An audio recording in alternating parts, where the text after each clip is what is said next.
পাণ্ডবদের জন্মের পর হস্তিনাপুর রাজপ্রাসাদে অপেক্ষা চলছিল আরেকটি সুখবরের।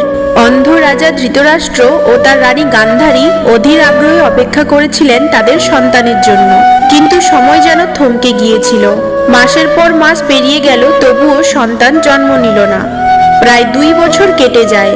এই দীর্ঘ প্রতীক্ষায় গান্ধারী হতাশ ও ক্ষুব্ধ হয়ে ওঠেন।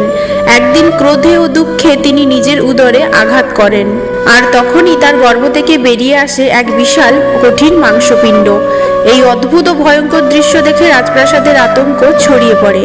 ঠিক সেই সময় উপস্থিত হন মহর্ষি ব্যাসদেব। তিনি পরিস্থিতি শান্ত করে নির্দেশ দেন, এই মাংসপিণ্ডটিকে 100টি খণ্ডে ভাগ করে প্রতিটি খণ্ডকে ঘৃতভর্তি কলসে সংরক্ষিত করতে হবে।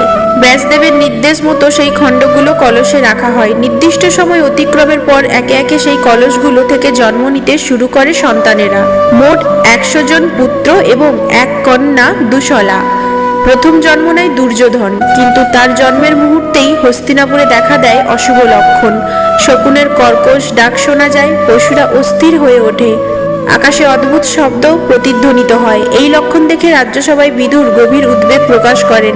তিনি ধৃতরাষ্ট্রকে সতর্ক করে বলেন, এই শিশুই ভবিষ্যতে কৌরব বংশের সর্বনাশের কারণ হবে। রাজ্যের মঙ্গলের জন্য এখনই তাকে পরিত্যাগ করা উচিত।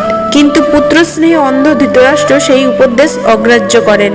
তার সেই সিদ্ধান্তই একদিন নিয়ে যায় কুরুক্ষেত্রের মহাযুদ্ধের দিকে।